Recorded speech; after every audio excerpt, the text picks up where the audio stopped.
America ने अपने चुनाव में चीन की दखल अंदाजी का जिक्र किया है। आपको क्या लगता है, ये वाकई हकीकत है या इसके पीछे भी कोई राजनीति? देखिए मोनिका जी, चीन बहुत खतरनाक मुल्क है। चीन को कभी भी हल्के में नहीं लेना चाहिए। मैं आपको बिल्कुल। कहता हूं, अभी भारत का नंबर वन शत्रु चीन है। हम्म। पाकिस्तान की न्यूसेंस वैल्यू जिहादी है ये जन्नत और जिहाद में ही पैदा भी होते हैं, मरते भी हैं, कोई फर्क नहीं पड़ता। बट अगर कहीं पूरी डेमोक्रेसीज को, भारत को, अमेरिका को, रशिया को सबसे नंबर वन शत्रु है चाइना। और ये मैं नहीं कह रहा, ये इनका नेशनल स्ट्रेटजी डॉक्यूमेंट कह रहा है। अमेरिका का पढ़िए, भारत का पढ़िए, रशिया का भी पढ़िए। नंबर वन शत्रु चाइना को घोषित कर रखा। देखिए चाइना क्या है ना, चाइना ऑटोक्रेसी है। चाइना इन्फ्लुएंस करता है रिजीम्स को, रिजीम चेंज कराता है, लोगों को करप्ट करता, खरीदने की कोशिश करता। अब देखिए अमेरिका में ट्रंप ने कुछ दो तीन बड़े खुलासे किए, जो मेरे आपका धन्यवाद, आपके माध्यम से मैं आपके दर्शकों को और अपने दर्शकों को ये समझाना चाहता हूँ। देखिए पहला खुलासा क्या है। अमेरिका में 35 करोड़ की आबादी है, ठीक है जी। वहां के 22 करोड़ वोटरों की लिस्ट, नाम, पता, प्रेफरेंस, पॉलिटिकल एफिलिएशन वगैरह, ये सब चीनियों ने अमेरिकन से चुरा के चाइना मंगाई थी। आप मुझे बताइए, भारत के पूरे वोटर लिस्ट की लिस्ट अगर चाइना के पास है तो चाइना को किस लिए चाहिए भाई? तुम्हें क्या मतलब, तुम्हारे यहाँ तो इलेक्शन भी नहीं होता। बिल्कुल। पहली बात। दूसरी बात, जो ईवीएम्स है, देखिए अमेरिका में क्या होता है, बिडिंग विडिंग का सिस्टम है, सस्ते में बना लेते हैं, सरकारी कारखाने हैं नहीं। या तो भारत में बहुत अच्छी बात है, हमारे सरकारी कारखाने जो बहुत बेहतरीन काम करते हैं। बट लोगों में ये गलत धारणा है कि सरकार में काम नहीं होता। मैंने काम किया है उन सरकारी कंपनियों के साथ, बहुत बेहतरीन काम करते हैं। हम्म। आप इसरो का मुकाबला किसी प्राइवेट कंपनी से नहीं कर सकते। आप डीआरडीओ का मुकाबला किसी प्राइवेट कंपनी से नहीं कर सकते, वो बहुत आगे हैं इन सबसे। तो ये वहां सरकारी कंपनियां, बेल हो गई, बीएचईएल हो गई। तो ये क्या करते हैं, अब वहां उन्होंने बिडिंग कर ली, उन्होंने कंपोनेंट ले लिए। तो चीनियों ने तरीका ढूंढ लिया ईवीएम्स को कैसे मैनिपुलेट किया जाए। काफी कंपोनेंट उन्होंने सस्ते के चक्कर में चाइनीज उठाए। ठीक है जी। तीसरी बात, जब ये काउंट होते हैं तो काउंटिंग को कैसे मैनिपुलेट किया जाए। चौथी बात, आपके हजारों चीनी स्टूडेंट, आपके लाखों इलीगल माइग्रेंट्स, आपके लाखों लोग जो चाइनीज एबल्ड बॉडी से, जिनको जो बाइडेन के टाइम में अमेरिका इन्फिल्ट्रेट कराया गया था, ओबामा के टाइम में, उनको उनकी लाइसेंसें बनाई। जैसे हमारे यहाँ नहीं होता था, हमने एसआईआर कर दिया तो लोगों की 80, 20, 20, हम्म। 25, 60 लोग, 80 लाख लोग निकल गए। वो जी। कहाँ गए? आसमान खा गई, जमीन खा गई। वहां वैसे भी होता था, वोटर कार्ड में वो लाइसेंस वाइसेंस बने, उनसे वोट दिलवाए। यानी कि देखिए वहां जो वोट है ना, बहुत छोटे मुआवजनों से इधर उधर जाता। फिर नकली पोस्टल बैलेट आ जाते हैं। ये जी पोस्टल बैलेट मिल गए, पोस्टल बैलेट भी नहीं है। यानी कि जो 2020 का चुनाव था जिसमें ट्रंप हारा, ये चाइना ने मैनेज किया। चाइना चाहता नहीं था ट्रंप जीते। चाइना हम्म। नहीं चाहता मोदी जी जीते। मैं आपको क्लियर बोलूं, चाइना नहीं चाहता बेंजामिन नेतन्याहू जीते। कोई भी राष्ट्रवादी नेता जो अमेरिका फर्स्ट करे, भारत फर्स्ट करे, इसराइल फर्स्ट करे, किसी को जीतना नहीं देना चाहते। चाइना चाहता वो जीते जिन्होंने उनके साथ एमओयू साइन कर रखा है, जैसे राहुल गांधी जी हमारे। चाइना चाहता है कि कोलिशन धर्मा वाले लोग जीते। बीजिंग में मतलब बातों का फाइनल हो और बॉम्बे में इंप्लीमेंट हो। ठीक है जी। यहाँ जिंगजू में बात हो और आपका जॉर्ज टाउन में, वॉशिंगटन में वो इंप्लीमेंट हो। चाइना ये चाहता है। चाइना बिलियंस ऑफ डॉलर्स खर्च करता है इसके लिए। अब देखिए आज के डेट में, हमने एसआईआर किया, लाखों लोग निकल गए वोटिंग लिस्ट से। अभी मोनिका बहन, 3 मिलियन, 30 लाख लोगों को ट्रंप ने डिपोर्ट कर लिया, अमेरिका छोड़ के गए 30 लाख। वो कौन थे, वो क्या कर रहे थे? और अभी ये प्रकरण चलेगा, ये करीब करीब आपका जाएगा, मुझे लगता है ये करीब आपका जाएगा 10-12 मिलियन तक जाएगा। ये जो वोट लाए गए थे, इसे पूरा एक समीकरण बताया गया था, इलेक्शंस को इन्फ्लुएंस में मैनेज किया था चाइना ने। दूसरा जो बड़ा इंपॉर्टेंट तीर मारा ट्रंप ने शी जिनपिंग पे, देखिए कोविड वायरस से पहले एक वायरस आया था, सार्स वायरस। सार्स जब था, मैं तब शायद सिंगापुर में रहता था, तब उन दिनों हुजिन टाओ थे चाइना के प्रेसिडेंट। उन्होंने एकदम बता दिया, बोला यार एक बैट से वायरस आया, सार्स वायरस आया। डब्ल्यूएचओ ने काम किया, चीजों को कंट्रोल किया गया। ठीक है जी।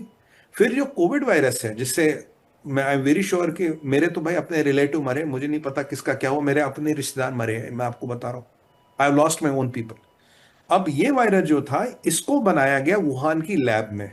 इसमें एक स्टोरी डाली गई, बैट वुमेन, बैट के कुछ नहीं थी, ये हम्म। बेसिकली गेम फाइक्शन था। बेसिकली आपके वुहान में 2-3 मंजिला, एक मंजिल तक तो वो सबको जाने जा रहे हैं, ऊपर के 2 मंजिलों पे चाइनीज और वही काम करते थे। उनका ऑब्जेक्टिव था बायोलॉजिकल वेपन बनाना। कोविड को बनाया जा रहा था not for infection, biological weapon जिसको दुनिया के अगेंस्ट यूज किया जाएगा। और ये इसमें डॉक्टर फाउची, अमेरिकन ने पैसा दिया, पर अमेरिकन को ये नहीं पता था कि ये बायोलॉजिकल वेपन इसको बना रहे हैं।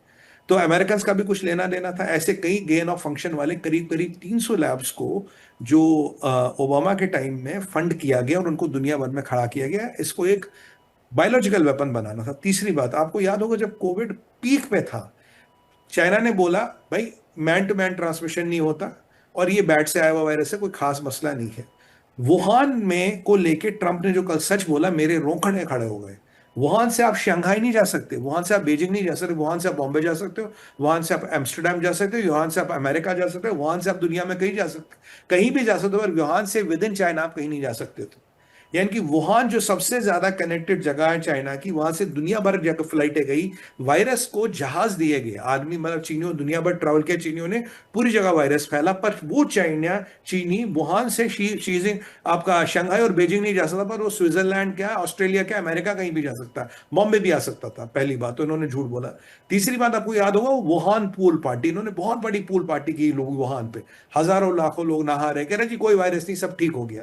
यानी कि दुनिया का बेवकूफ बनाया गया। ट्रंप लास्ट टाइम कहता रहा अपने टर्म में चाइनीज वायरस चाइनीज वायरस, उसके चक्कर में इलेक्शन भी हार गए। तो चाइना पूरा इसके पीछे लग गया था इसको इलेक्शन हराना, क्योंकि उसने वायरस को सही नाम दिया था चाइनीज वायरस। ये चाइनीज वायरस है, ये चाइना का बायोलॉजिकल वेपन है जो लीक हुआ वुहान से। और अगर चाइना वक्त पे बताता तो इतने जो 7 मिलियन लोग दुनिया भर में मरे, 70 लाख लोग जो मरे, वो मरते नहीं थे, उन्हें मरने की जरूरत नहीं थी, वो बच जाते। दुनिया की इकोनॉमी में $20 ट्रिलियन जो उड़ गया, नहीं उड़ता। दुनिया में आपके 60 देश जो भिखमंगे हो गए इसके कारण, वो नहीं होते। और जो हमें नहीं पता कोविड के बाद हमें कौन कौन सी मतलब परमानेंट प्रॉब्लम्स आ गई है।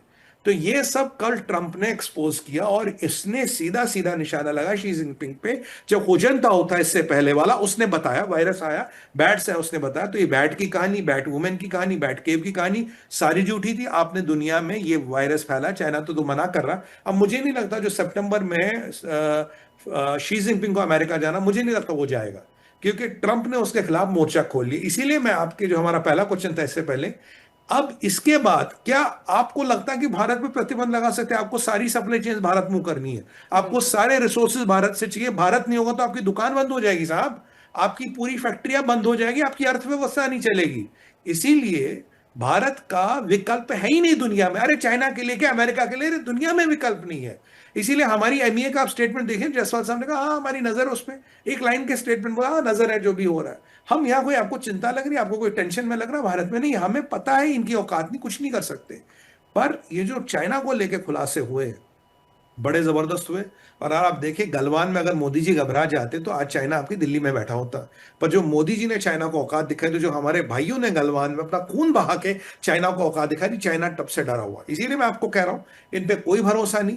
पाकिस्तान आप जानते हैं क्या है, उसमें सोचने की बात नहीं है। पर ये लोग बहुत खतरनाक है, बहुत डेंजरस है। वो हिंदी में कहावत है ना, मतलब, और मेरे को कुछ समझ नहीं आ रही, कह रहे हैं ना मुंह में राम बगल में छुरी, ये वो वाले लोग हैं, लिटरली वो वाले लोग हैं। और इनकी पोल खुल गई है, और ये हर इलेक्शन को इंटरफेयर करने की कोशिश करते हैं। नहीं तो मुझे बताइए, राहुल गांधी को शी जिनपिंग से एमओयू साइन करने की क्या जरूरत थी? क्या है उस एमओयू में? राहुल गांधी जी बताते क्यों नहीं? कांग्रेस पार्टी बताती क्यों नहीं?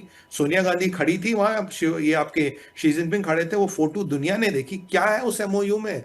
क्या आप चाइनीज कम्युनिस्ट पार्टी के साथ साइन कर रहे थे? और अब जिस चाइनीज कम्युनिस्ट पार्टी का इतना पोल पटरा खुल गया है, तो आपको लगता नहीं है लीडर ऑफ ऑपोजिशन आपको बताना चाहिए राहुल गांधी जिस एमओयू में है क्या? उसकी पब्लिक कर लीजिए। कभी पब्लिक नहीं करेंगे, मैं आपको लिख के दे रहा हूं।